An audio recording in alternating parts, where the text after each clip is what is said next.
I wanted to come stop in this week real quick, real fast and in a hurry. I'm not going to be here too long.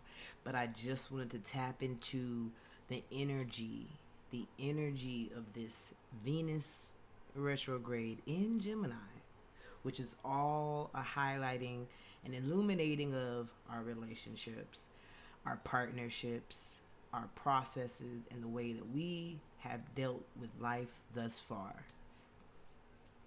The retrograde started on Monday, yesterday. The full moon in Scorpio was Thursday last week. Super moon. So there's also another retrograde. I think it's in Saturn, or maybe it's something else. But bottom line is, there's a lot going on, and I don't want to focus too much on the astrological side of it because everyone doesn't necessarily agree or connect with that. But I know everyone can connect with feelings and emotions, same thing, and the way that they are perceiving themselves in their relationships right now, and how maybe you are either being able to recognize how much you've done that has helped you get to where you want to be, and that you see that others are unable to do that, or that you feel you've done all these things to get to where you want to be and you still have not manifested it yet. What this retrograde in Venus specifically does to us is make us recognize the ways that we are doing things in order to gain what we think we need, not necessarily what we want, but what we think we need. What we want is always very fluid. It's who's to say it's wrong or right. It's a want. But a need is something that we're not always aligning with. And our alignments will only come when we are honest with ourselves and we're taking a real analysis of self and putting ourselves not in a box or a comparison or a shadow, but tapping in to mental, spiritual, and emotional health.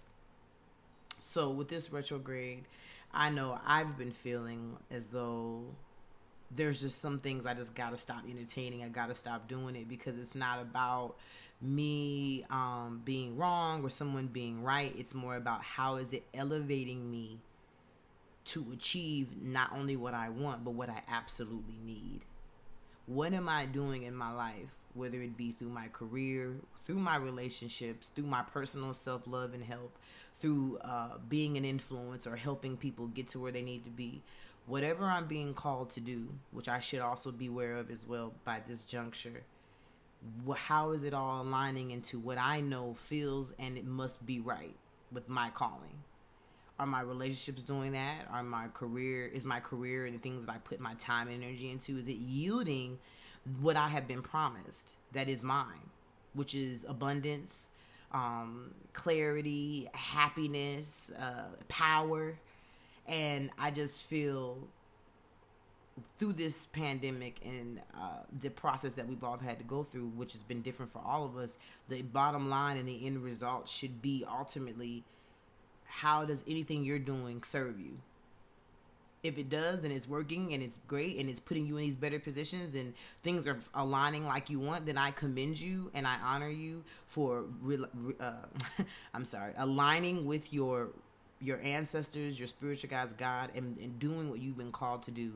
I commend you. But for others that are having to recognize that it is hard to process that what we think is right may be wrong, and that what seems wrong may be right, that we have to break down this ideology of what we think we need to have to be better, and we just have to start implementing and executing and vibrating higher every single day. There is never going to be a perfect day that you wake up or I wake up and everything is just exactly the way we want it to be forever. We have to learn through this retrograde, through this time, which is really what it's a representation of, is how to look over everything that we go through and learn from it, apply it, and do better with it, and elevate because of it. We cannot keep repeating the same things that we're doing in all these different sectors of our lives and expect real, genuine, honest shift and change. We have to receive what we're doing that is either helping or hindering us. And I think this whole worldly sickness virus, along with these retrogrades that are starting simultaneously, they're all symbolic of it's time to cut your shit because you don't know what's going to happen. You think you know. We all have this perception and ideology and theories of what we believe to be true. And no one is saying that you're supposed to be here to really prove each other wrong, as much as you're supposed to be making sure that you are right. Right within your mind, your heart, your actions. Because I know I've been fucking up. And I say this because it's not like I've been fucking up because I am not being perfect. I've been fucking up because I'm doing things that in essence will not get me to where I ultimately know I don't only need to be, but want to be. I know that I'm not necessarily focusing and staying true to the eating healthy every day and exercising as much as I should and talking to people that are raising my vibration and making me recognize my power and uplifting me in my power and helping me as I help them to ascend. It's not necessarily that. It's a lot of, some of us are over there, some of us aren't, some of us are in between. We're all in different stages. But it needs to become more of an alignment. We have to get off of this ideology that we know everyone's not coming, but we're acting like everyone is. We're giving all this energy into people who haven't arrived, that won't maybe ever arrive, and I'm guilty of this myself. And then, waiting on their timeline as if that was the reason that I was put here. What are we talking about now? It's like I said, unless you are a parent of a child, even then you learn you can only do so much. If you put your life on hold, if you make everything about what you're doing for this child, then you will end up lost within self, because that life has to find its way just like your life has to find its way for you. These aren't excuses or ways to get out of. And that's what I think I've found with people that are parents. It's a blessing, but it is also it's a fine line between making excuses for self, because now I don't have to really do it, because remember, it's not really about me, it's about them now. When the truth is, it's you. Your children are you, you are them. So in essence, whatever you're doing, they're just going to ultimately repeat it if it isn't aligning with what we know we've been called to do. So I say all this to say, because I'm an auntie, and I don't want to be that extended parent that doesn't identify my part in what I'm supposed to be doing, because I'm focusing on what I'm trying to make you understand and do, as if you are a second chance for me. That's what I think we think with kids. There's a second chance for you, or an opportunity to do this better, when really there's been extreme amounts of information divulged to us over decades of people doing all the things right and it not necessarily working out how you think it will. So it's not really about them, it's just about you.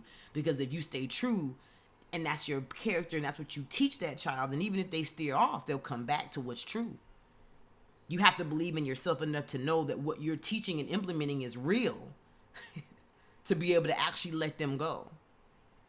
So I look at that even with mentorship and helping other people out. Like, if you really believe in what you're saying, implement it and let it be. Stop beating them up over the head with it. You know what I mean? Like, what is that going to do?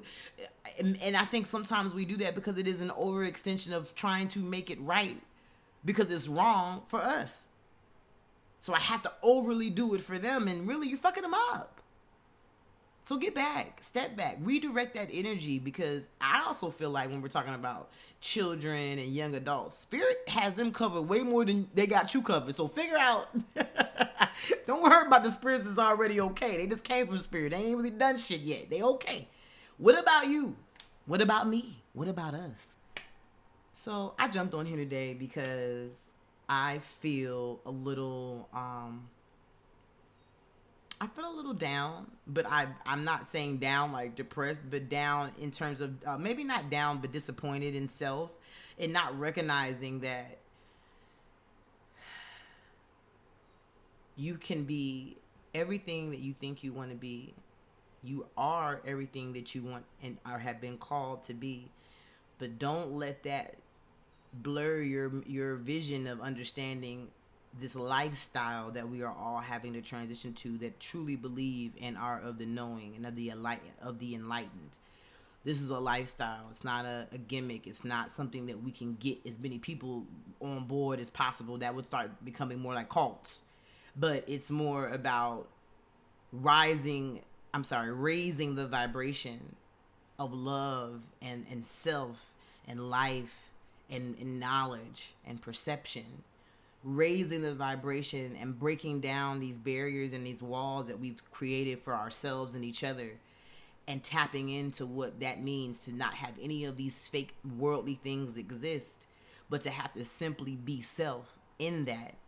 What does that look like? Who would you be if all the barriers that hold you back, if all the things and constraints that are in front of you are gone?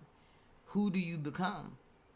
And are some of the things that we think are standing in our way made up mind walls and blocks that we've created because it's a comfort zone, it's easier, and it's better to in an ideal world try all the time versus to actually succeed. How long are we going to be working on ourselves and trying to get there and figuring it out? That's never going to end. So where does the elevation begin? Where does the higher vibration and frequency start tapping in as you're actually doing what you're supposed to be doing, and then it's a consistent energy you can ride on? I think we don't like being wrong sometimes. I don't think we like to acknowledge that when we fall, it's all a part of a lesson that we're only really interjecting with a lot of people to learn karmic and valuable lessons of what you need and want, and what you don't need, and what you think you need, you don't want it. You want pure, genuine, honest, and reciprocal love and relationships. And by doing these relationships, they in turn give you more energy and time to focus and elevate on what you're supposed to be doing anyway. And I think that's really what I'm trying to say today. We are supposed to tap in only to dissect in order to get back to the root of what am I supposed to be doing and why am I here? And if I'm doing what I'm supposed to be doing, how high is my vibration? How much am I shifting and changing? Because what I believe in, when we're doing what we're supposed to do and we've been aligned, all the things you need just fall in your lap. The abundance, the money, the out resources, everything just falls in your lap because Spirit's like, hey, you're doing what you're supposed to do. Here you go. You don't need to do nothing else. Just do what we told you to do. Everything is going to come. But if it seems that it's always a little harder in some sectors of your life, and like I'm recognizing for myself, and that some things can be so easy and other things can be extremely hard, it's time to tap into truth of self.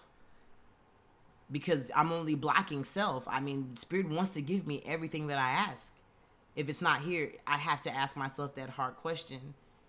What am I really doing, and how am I really operating in a way that is aligning with what they've called me to do? Because if it is really that on all levels, the abundance is there on all levels. So tapping into our chakras this week, all of them, aligning them, let's get them together, y'all. Let's align them. Let's get like this picture and let's align. I started the video off with some powerful African beats that are about calling for help and assistance, and I like to listen to that because it just gives me not only a connection to Spirit, but also a sense of a realistic idea of like how music is. We listen to it to feel uplifted, to feel good, but really it's only to motivate us to do what we know we need to do for ourselves. So I just love you guys, and I am praying for everyone to be able to not only connect to self, but to all the attributes that you're supposed to be connected to right now in order to elevate and heighten your frequency, so that the real true abundance on every level comes in, so that you can live and I can live, and this is my prayer for us, to the highest of our ability, and so that we can ascend to where we belong, and to receive what we deserve.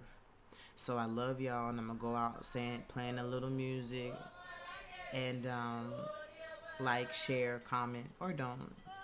But either way, I'm sending you all the love and every bit of light. And let me burn a little bit more sage.